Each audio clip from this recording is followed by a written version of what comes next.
Hello' everyone welcome back to my mini blog. আজি মই আহিছোঁ মোৰ বহুত পুৰণা ফ্ৰেণ্ড এজনীৰ তাত।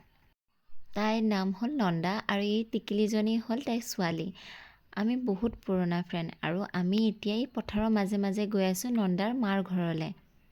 আহি পাই গ'লোঁ আমি তাইৰ ঘৰ আৰু এওঁ হ'ল নন্দাৰ মা আৰু এইফালে আংকল আহি গ'ল নন্দাৰ পাপা।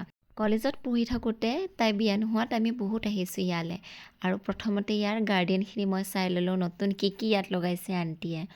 আৰু এইফালে চাওকচোন গোলাপ ফুলটো কিমান যে ডাঙৰ আৰু ইমান ধুনীয়া। পিছে আমি ইয়াত আহিছোঁ আজি বিশেষ এটা কামলৈ, মানে মাছ ধৰিবলৈ।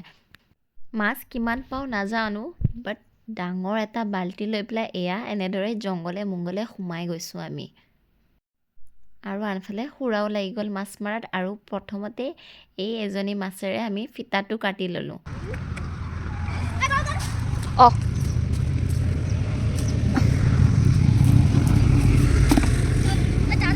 পানী কম বুলি মাছ কিন্তু ঢেৰ উঠিছে দেই।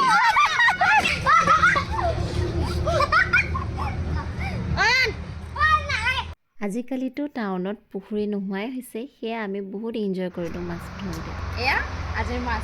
মাছৰ লগত পুলিকেইটাও লৈ নন্দাৰ ঘৰলৈ উভতিলোঁ আৰু আজি দুপৰীয়া সাঁজ আমি দুয়োজনীয়ে সেই পুৰণা কথাবোৰ পাতি পাতি খানা বনালোঁ। আশা কৰিছোঁ ভিডিঅ'টো চাই ভাল পালে। টাটা।